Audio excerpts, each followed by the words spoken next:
So the general consensus among the researchers is that's very good at calming nerves down, which is why I take that. I have a healthy bladder. I don't need to take a chondroitin supplement. My nerves are extremely sensitive, so I choose to take the PEA, and it's worked really, really well for me. So the fact that your urgency is coming back is telling me that you might need that coating effect more. So why did you decide to go from a coating effect to a nerve calming effect? That's the question.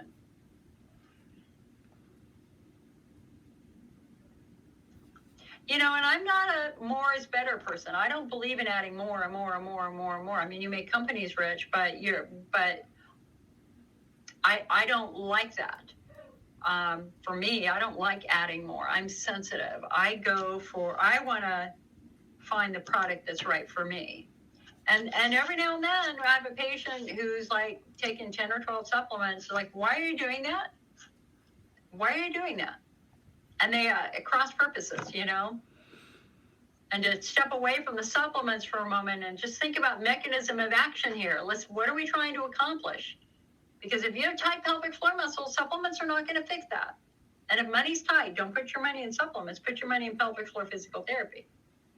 Phyllis says, you're just looking for relief. You're currently on estrogen. Well, the fact that you're on estrogen tells me that you have estrogen atrophy. So it tells me you're of my similar age. So I don't know if I agree with that change you're making. I think what you could do is, why didn't you combine it? Why didn't you try Bladder Builder, which has the chondroitin combined with a nerve calming effect? Bladder Builder might be interesting to try, and that might save you money because it puts it all in one. And then you can save the allopath for when you have flares, right? But if you say you're looking for relief, so it sounds like you've been struggling for some time. Are your symptoms going up and down, or are you just stuck up here in a flare?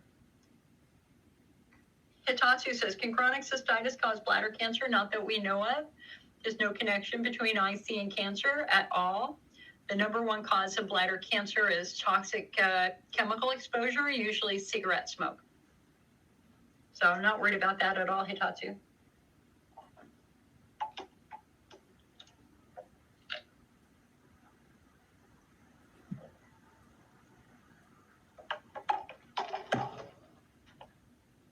I had something interesting happen last week. I don't feel well if I eat a big breakfast. I just don't. On one hand, having a good breakfast helps you have a bowel movement. That's a gastrocolic reflex. So food in, poop out. Food in, poop out.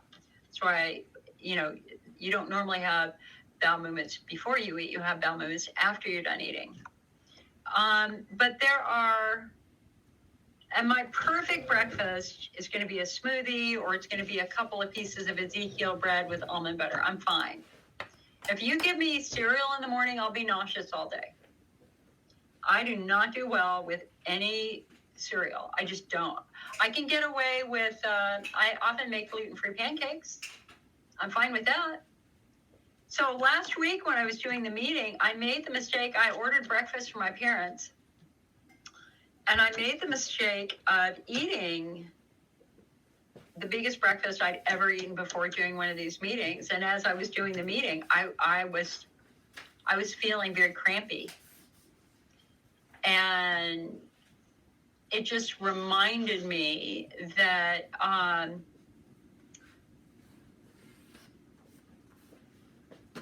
the way my body is hardwired, it likes food at the end of the day. It doesn't like food so much. I do little bits here and there and I'm fine.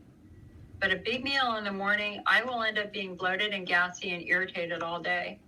Bobby says, I like Bladder Builder because it has a lot of useful components. Yeah, I think Bladder Builder is the best supplement on the market right now.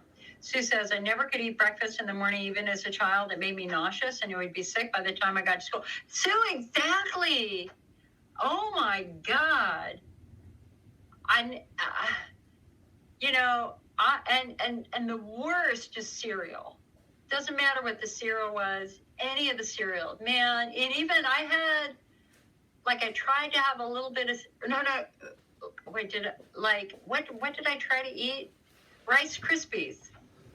Organic Rice Krispies. Because you're thinking rice, super good, but it's got BHA and BHT in it. I think it's the preservatives. I just do not do well with white flour products and heavily preserved products. I will be sick and nauseous all day and bloated and gassy. So, Sue, we're sisters, girl. We're sisters. Angel said, funny, I just had a piece of toast with almond butter earlier. Yeah, man, listen, Ezekiel bread toast, although right now I'm microwaving it rather than toasting it because I'm not supposed to chew much. Because it still hurts, I had my second extraction right here. Dental cleaning gone wrong. The hypersonic fractured the roots of my two molars behind my eye tooth. They're both gone. And it's still quite tender to touch. It's okay. It feels better, but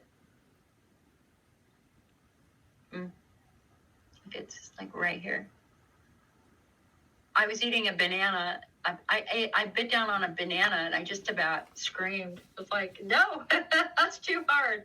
I'm not supposed to chew on this side for 2 weeks.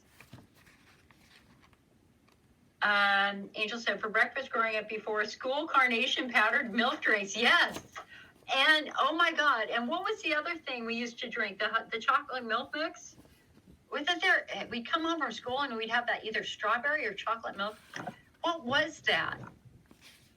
No, there was like a couple of really weird hot chocolate mixes, but it wasn't hot chocolate. It was something else. Like, oh, God, what is it? I can taste it right now. Oh, my God. I've got this awful taste in my...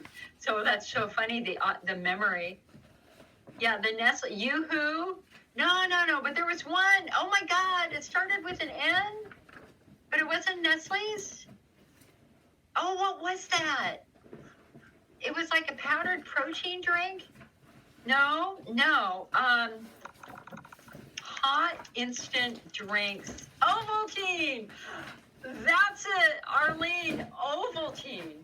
That was it. Oh, my God. That brings back some memory.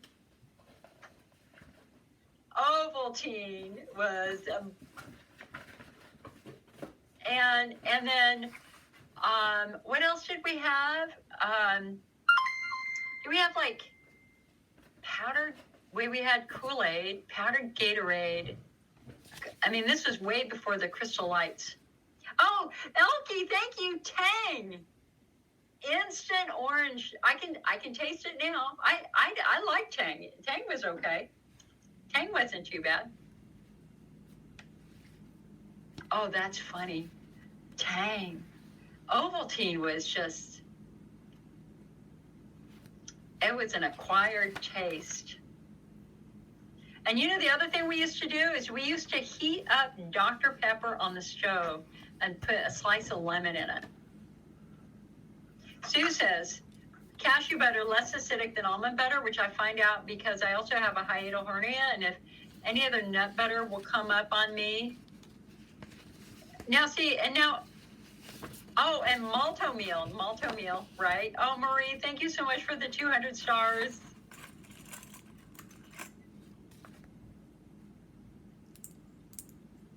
I don't do peanut butter well. Peanut butter gives me GERD. Peanuts seem to give me GERD a little bit.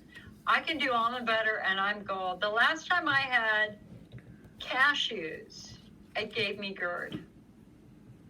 I really love Brazil nuts. I really love Brazil, the kind of bitter flavor of Brazil nuts, but they're salty. They're salty, and I'm not eating salt now. Sue says some can't do peanut butter with GERD or the hiatal hernia, right? Angel says it's a fungus on the peanuts. It could be. Did you guys hear, speaking of peanuts, that former President Jimmy Carter is in hospice care now? is a good man.